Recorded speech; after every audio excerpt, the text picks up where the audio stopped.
Jonah was talking about how it's amorphous now, and I think that's a great way to put it because you still see a lot of people trying to map it out and trying to say this is the map we used to be that the brand was talking to the consumer, and now it's that the brand is talking to the consumer and the consumer is talking to the consumer.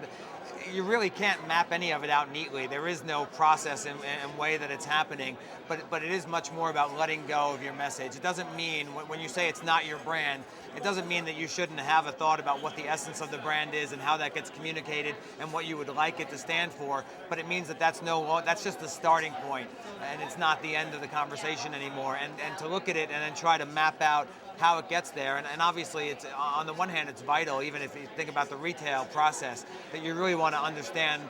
the journey that the consumer goes through on their way to the cash register, but it's impossible to map it out as neatly and nicely as everybody would like to, because it really is a constantly shifting, constantly evolving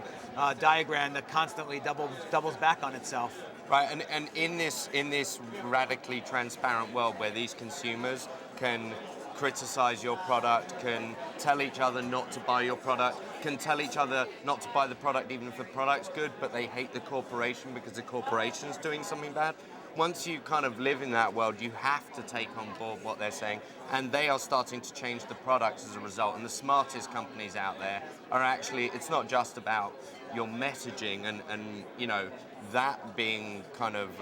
co-created, but it's also about the fact that, you know, and Dell is obviously the example everyone talks about, but Lego's kind of a fascinating example as well, you know, of basically getting these people to say, this is what I think your product should look like. I mean, why wouldn't you take a bunch of free product development people out there and free creators of, you know, your next idea? And by the way, they're going to test it. And by the way, if they created it, they're going to market the hell out of it for you, and you're not paying a cent for any of that. So in some ways, you know, digital technology's made things more expensive for people as marketers, because it's like, wow, we've got this fragmented landscape, so where do we spend all our money? And, you know, and in other ways, it's like, well, hold on, but it's supplying you with this free flow of ideas that's telling you where to go, where your consumer base wants you. And that's, again, it's kind of, there's a lot of promise there, I think.